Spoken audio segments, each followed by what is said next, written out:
오늘은 경작하여 지키라라는 제목을 가지고 함께 말씀을 나누려고 합니다. 제20대 대한민국 대통령 선거가 내년 3월 9일에 실시될 예정입니다. 그로 인해 앞으로 한국에서는 본격적인 대선 전국이 펼쳐질 예정이죠. 지난 주중에 미군이 점령군인가에 관한 논쟁이 있었습니다. 제가 역사학자가 아니기에 해방 후 미군이 점령군인지 아니면 해방군인지에 대해 판단하기는 어렵습니다. 그런 나름대로 제가 미국과 한국의 입장에 대해서는 한번 생각해 봤어요. 미군은 조선 인민에게 고함이라는 더글라스 맥아더 포고령을 통해 북이 38도선 이남의 한반도 지역을 점령하고 군정을 실시한다라고 발표했습니다. 이 포고령은 영어와 한글로 반포되었죠. 한글 포고령에 한자로 점령군으로 되어 있습니다. 공식적으로 미군은 1945년 점령군으로 남한을 다스렸습니다. 그러나 조선인에게는 미군은 점령군이 아니라 해방군이었습니다. 미국은 조선의 일본 강점기를 끝내고 민족을 해방한 고마운 나라예요. 그래서 미군이 한국에 들어올 때 사람들이 거리에 나와 태극기와 성조기를 흔들며 미군을 환영했습니다. 점령군이 아니라 해방군으로 인식했기 때문입니다. 이후 1948년 대한민국 정부가 수립된 후 미군은 점령군이 아닌 주둔군이 됩니다. 그 지금까지 한국의 주한미군이 주둔하고 있죠. 이처럼 똑같은 사건도 보는 관점에 따라 내가 서 있는 위치에 따라 다르게 보입니다. 창세기 1장의 창조와 2장의 창조도 마찬가지입니다. 창세기 1장 1절부터 2장 3절은 천지와 만물의 창조를 기록하고 2장 44절부터 마지막 25절까지는 사람과 에덴 동산과 여자의 창조를 기록합니다. 1장과 2장의 창조를 보는 관점이 다릅니다. 이를 가장 잘 드러내는 표현이 지난 주일에 살펴본 것처럼 하나님의 호칭 차이입니다. 1장 1절에서 2장 3절은 하나님의 호칭이 하나님 엘로힘입니다. 그러나 2장 4절 이후는 여호와 하나님이죠. 하나님께서 자신을 여호와 하나님으로 처음 계시해 주신 때가 언제인지 아십니까?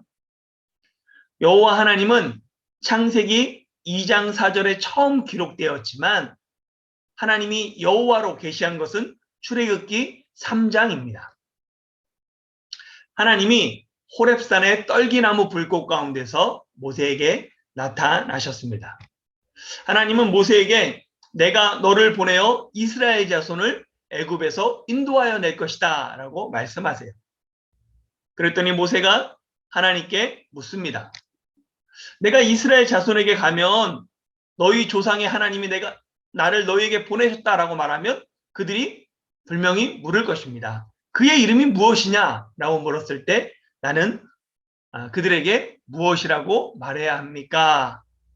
이 질문에 하나님이 나는 나다라고 말씀하십니다. 이를 한글 성경은 나는 스스로 있는 자로 번역했습니다. 나는 나다에 해당하는 시브리어 자음 4개에 아도나이 주님의 모음을 붙인 발음이 여호와입니다. 호렙산 이전까지 하나님은 이스라엘 자손에게 엘로힘 또는 엘샤다이 전능의 하나님으로 나타났어요. 그러나 이 사건을 계기로 하나님이 이스라엘 자손을 구원하시는 여호와 하나님, 아브라함과 이삭과 야곱의 언약을 기억하시며 그 언약을 이루시는 언약의 하나님 여호와다라고 등장합니다. 모세가 창세기를 기록한 1차적인 목적은 출애굽한 이스라엘 백성들에게 왜 이스라엘이 이집트의 노예가 되었는지 민족의 역사와 뿌리를 알려주고 이스라엘을 출애굽시킨 하나님이 어떤 분이신지 알리기 위함입니다. 이에 모세는 하나님이 천지 만물을 창조하신 엘로힘 하나님이다 라고 말하며 창세기를 시작하죠. 그리고 이 천지 만물을 창조하신 하나님이 바로 여호와 하나님이다. 즉 이스라엘 자손을 이집트로부터 구원하신 하나님, 조상들과의 언약을 지키시는 여호와 하나님이심을 밝히는 거예요. 그래서 창세기 2장 4절부터는 창조의 초점이 언약의 중심인 사람에게 집중됩니다. 창세기에는 이 창세기만의 독특한 구조가 있어요. 바로 족보입니다. 족보를 히브리어로 톨레도트라고 말해요. 이 톨레도트를 내력, 계보, 족보로 번역하고 있습니다. 창세기는 이 톨레도트를 뼈대로 기록한 책이에요. 그래서 창세기의 구조, 의미를 파악하는데 가장 중요한 도구, 틀이 톨레도트 양식입니다. 이 톨레도트 양식은 엘레 톨레도트로 라는 히브리어 표현이에요. 이걸 번역하면 이것은 무엇의 족보입니다. 또는 이것의 족보는 이것입니다. 무엇의 족보는 이것입니다. 이런 식으로 번역할 수 있습니다.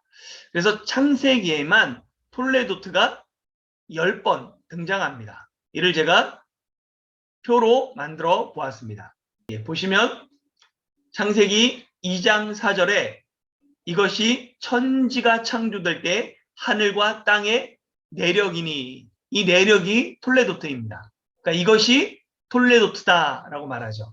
5장 1절에서는 이것은 아담의 톨레도트를 적은 책이니라 이렇게 기록되어 있습니다.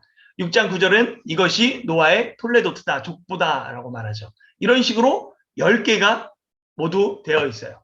그리고 이 10개가 조금 더 이 구조를 살펴보면 이렇게 되어 있습니다. 그래서 1장 1절에서 2장 3절에는 톨레도트가 없어요. 하나님이 7일간 천지 만물을 창조하신 내용이 기록되어 있습니다. 이것은 창세기 서론에 해당해요. 그리고 2장 4절부터 4장 26절은 하늘과 땅의 톨레도트 내역입니다.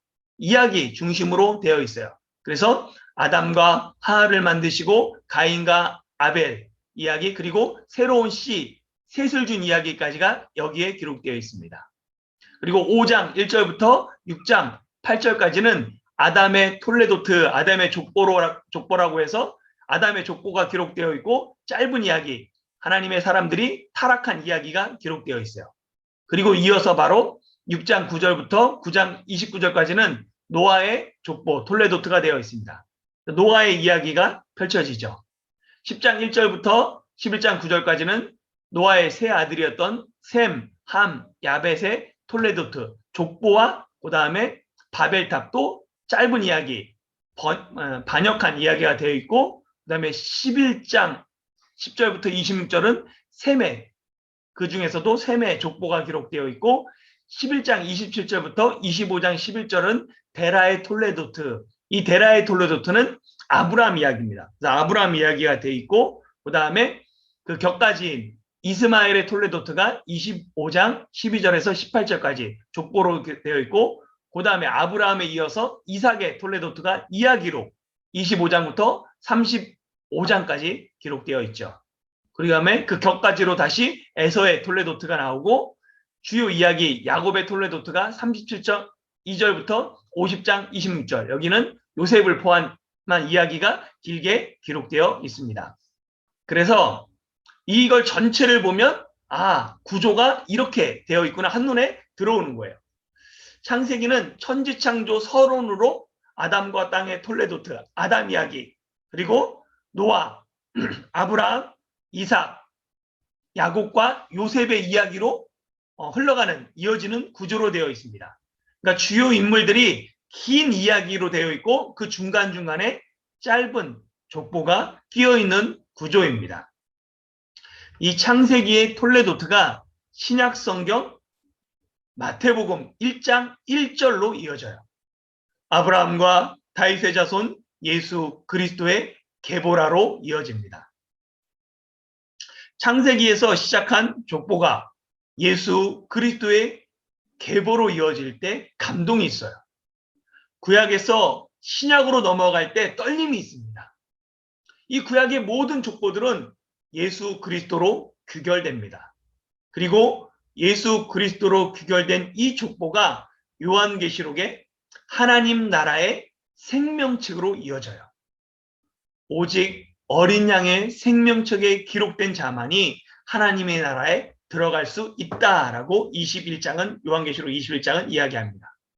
그러니까 성경은 계보로 시작해서 계보의 완성으로 끝나는 책입니다. 여러분은 그러면 예수 그리스도의 족보에 그 계보에 이름이 기록되어 있습니까? 아브라함의 하나님, 이삭의 하나님, 야곱의 하나님이 나의 하나님으로 연결되고 있습니까? 성경에 나오는 족보, 사람들이 길게 이름이 나열되다 보니까 한숨이 먼저 나오는데 오히려 그 족보를 볼 때 기뻐하십시오. 내 이름이 그 명단에 기록될 것이기 때문입니다. 예수님을 믿음으로 생명책에 내 이름이 기록되는 복받는 인생들이 되길 축원합니다. 창세기 2장 5절에서 6절을 보면 하나님이 천지와 만물을 창조하셨지만 아직 땅에 비를 내리지 아니하셨으며 들에는 초목이 아직 없었고 밭에는 채소가 나지 않았다고 합니다. 이 말씀은 창세기 1장의 셋째 날 창조와 모순처럼 보여요. 1장에서 하나님이 셋째 날에 땅의 모든 식물을 각기 종류대로 만드셨습니다. 그런데 2장에서는 들과 밭에 초목과 채소가 나지 않았다고 합니다. 이는 시브리어 원어를 보면 이해가 돼요. 1장의 땅은 아래치로 되어 있습니다. 이건 일반적인 땅을 가르쳐요. 그러나 2장 5절에 들과 밭은 모두 사대입니다. 히브리어 사대는 경작하는 토지를 말해요. 그러니까 이 땅인 아래치에 식물이 없었던 게 아니에요. 아래치에는 식물들이 있었지만 들과 밭, 즉 경작하는 토지에는 식물이 없었습니다. 그 이유를 2장 5절은 땅을 갈 사람, 땅을 경작할 사람이 없었기 때문이라고 이야기해요. 땅을 경작할 사람이 없었기에 여호와 하나님이 사람을 만드신 것입니다. 하나님께서 사람을 만드신 목적 중 하나가 땅을 경작하기 위함입니다. 처음부터 사람은 땅을 가꾸며 일하는 존재로 창조되었어요. 그래서 창세기 2장 15절을 보면 하나님은 사람을 만드시고 그 사람을 이끌어 에덴 동산에 두어 그것을 경작하며 지키게 하셨습니다. 경작하다는 시브리어로 아바드예요. 아바드는 섬기다라는 의미가 있습니다. 그러니까 경작한다는 것은 섬기기 위해서 일하고 수고해야 한다라는 의미예요. 또한 지키다는 샤마르입니다. 이는 보호하다, 돌보다, 경계하다라는 의미가 있습니다. 즉 인간은 하나님의 창조 세계를 경작하며 섬기며 지키도록 돌보도록 창조되었습니다. 창조 세계를 섬기며 보호하는 것이 인간에게 주어진 첫 번째 사명입니다. 1장만 보면 하나님이 사람을 창조하신 목적이 땅을 정복하고 모든 것을 다스리게 하기 위함 같습니다. 마치 사람을 정복자로 지은 것 같아요. 그러나 2장에서 하나님이 사람을 땅을 경작하며 에덴 동산을 지키게 하는 존재로 창조하셨음을 알게 됩니다. 창세기 1장만 보면 인간을 하나님 나라의 정복자로 오해할 수 있습니다. 그러나 2장을 보면 인간은 하나님 나라의 청직이에요. 우리는 하나님의 것을 가꾸고 돌보며 지키며 보호하는 역할을 해야 합니다. 왜 사람이 땅을 경작해야 할까요? 사람과 땅은 아주 밀접한 관계가 있습니다. 7절을 보면 여호와 하나님이 땅의 흙으로 사람을 지으셨어요. 땅을 뜻하는 시브리어, 여기는 아다마라고 되어 있습니다. 그리고 사람을 뜻하는 시브리어가 아담입니다. 땅에서 사람을 지었기에, 아다마에서 아담을 지었기에 사람이 아담이 된 거예요. 그리고 아담은 사람을 뜻하는 일반 명사가 될 뿐만 아니라 첫 번째 그 사람을 뜻하는 고유 명사가 되었습니다. 사람이 땅으로 지어졌기에 사람과 땅은 뗄래야 뗄 수 없는 관계입니다. 사람은 누구나 땅에서 먹을 것을 얻습니다. 땅은 사람이 살아가기에 필요한 모든 자원을 제공해요. 땅은 세계 인구 78억이 매일 먹을 것, 입을 것, 잠잘 곳을 땅이 제공합니다. 곰곰이 생각해보면 사람이 땅을 보호하기 전에 땅이 먼저 사람을 돌보고 있었습니다. 우리가 인식하지 못할 뿐이지 땅은 매일 창조주의 은총을 피조물에게 공급하고 있습니다. 지금도 마찬가지죠. 사람은 땅의 일부로 창조되었기에 사람과 땅은 연결되어 있습니다. 그래서 서로 영향을 받아요. 사람이 땅을 돌보지 않으면 땅도 그때부터 사람을 돌보지 않습니다. 인간의 탐욕이 땅에 고통을 가져왔고 고통받은 땅은 그 고통을 인간에게 돌려줍니다. 인간과 하나님과 만물을 회복시키기 위해 예수님이 이 땅에 오셨습니다. 예수님은 단지 인간만의 구원자가 아니라 창조세계의 구원자가 되십니다. 창조세계 역시 모든 피조물들은 십자가의 능력 앞에 구원받았습니다. 골로새서 1장 20절에 보면 그의 십자가의 피로 화평을 이루사 만물 곧 땅에 있는 것들이나 하늘에 있는 것들이 그로 말미암아 자기와 화목하게 되기를 기뻐하심이라 라고 기록되어 있습니다. 예수님은 그의 십자가의 피로 만물을 화목하게 하셨습니다. 우리는 십자가를 내 죄의 문제 해결로만 생각하는데 복음에는 모든 만물을 하나님과 화목하게 하는 능력이 있습니다. 로마서는 인간의 타락으로 모든 피조물이 함께 탄식하며 함께 고통을 받고 있다라고 말합니다. 예수님은 모든 창조 세계를 구원하길 원하십니다. 이 일이 구원받은 사람들의 몫으로 남겨져 있습니다. 바로 하나님이 사람을 만드시고 그를 에덴에 두어 그것을 경작하며 지키게 하신 이유와 동일합니다. 그러면 우리가 오늘 본문을 통해 우리에게 주는 교훈 두 가지를 살펴볼 수 있습니다. 첫 번째는 뭐냐면 노동은 신성한 것이라는 거예요. 원래 사람은 처음부터 하나님이 창조하신 것처럼 하나님이 일하셨던 것처럼 노동하는 존재로 창조되었습니다. 그러나 인간의 타락은 노동을 즐거움이 아닌 괴로움과 고통으로 변화시키셨습니다. 벌이 되었죠. 인간의 타락에도 불구하고 노동이 괴로움만은 아니에요. 타락 후에도 노동은 인간에게 만족감과 성취감을 주는 통로가 됩니다. 시대의 변화로 이제는 농사짓고 땀 흘리는 육체 노동은 점점 줄어들고 정신 노동이 늘어나고 있습니다. 그러나 사람은 땀 흘리며 일할 때 몸도 마음도 가벼워집니다.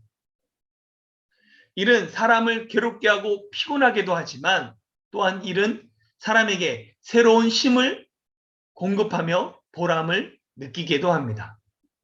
하나님이 사람을 일하는 존재로 창조하셨기 때문입니다. 산업이 발달할수록 노동의 가치를 회복할 필요가 있습니다. 두 번째, 우리에게 주는 교훈은 인간은 동물과 다르다는 거예요. 사람과 동물은 모두 흙으로 만들어졌습니다. 이때 흙으로 번역된 히브리어는 아파르, 흙, 티끌, 먼지라는 뜻이에요. 즉 모든 피조물은 정말 보잘것없는 티끌로, 먼지로 만들어진 존재입니다. 그러나 하나님이 생기를 사람의 코에 불어넣으셨어요. 그래서 사람이 생명이 되었습니다. 히브리어 원어를 보면 여호와 하나님이 티끌로 사람을 만드시고 생명의 호흡, 생명의 숨결을 그 코에 불어넣으시니 사람이 살아있는 생명체, 산자가 되었다라고 해석할 수 있습니다. 동물과 사람의 차이가 하나님의 생기에 있습니다. 오직 사람만이 하나님의 생기, 생명의 호흡을 받았습니다. 그래서 인간은 하나님을 떠나서는 생명을 누릴 수 없는 존재입니다. 사람에게 하나님의 생기가 없으면, 하나님의 생명이 없으면 그저 동물과 똑같은 티끌에 불과합니다. 전도서는 사람이 해 아래서 수고하는 모든 것이 헛되고 헛되다라고 하면서 시작해요. 그러나 전도서 마지막 12장에서는 육체가 원래 흙으로 돌아가고 숨이 그것을 주신 하나님께로 돌아가기 전에 내 창조주를 기억하라 라고 말합니다. 이 전도서를 기록한 다윗의 아들 전도자는 솔로몬 왕이에요. 솔로몬은 부와 힘과 지혜를 모두 가진 왕입니다. 솔로몬은 세상의 쾌락, 명예, 행복을 누구보다도 실컷 누렸어요. 그런데 죽음을 앞두고 그 모든 것이 헛된 것임을 깨닫게 됩니다. 그래서 솔로몬은 육신은 흙으로 돌아가고 영은 하나님께로 돌아가기 전에 창조주 하나님을 기억하라고 말합니다. 창조주를 잃어버린 인간은 동물과 다를 바가 없습니다. 사람이 하나님의 생기를 잃어버리면 그저 먼지와 같이 사라질 존재인 것입니다. 오늘 말씀을 마치겠습니다. 사랑하는 성도 여러분, 우리가 이 땅에서 수고하고 애쓰며 살아가는 목적이 무엇입니까? 단지 더 넓은 집, 더 좋은 자동차, 더 나은 직장과 음식, 그것이 목표입니까? 늦기 전에 창조주 하나님을 기억해야 합니다. 인생 노년의 모든 것이 헛되다고 하기 전에 먼저 하나님을 기억하며 하나님의 말씀을 따라 사는 인생이 되어야 합니다. 그러면 비록 육체는 원래 왔던 흙으로 돌아가지만 영은 하나님께 돌아갈 것입니다. 그러나 우리와 상관없이 사는 인생은 이 세상에서 아무리 많은 것을 누렸더라도 그 마지막은 한 줌 흙으로 돌아갈 뿐입니다.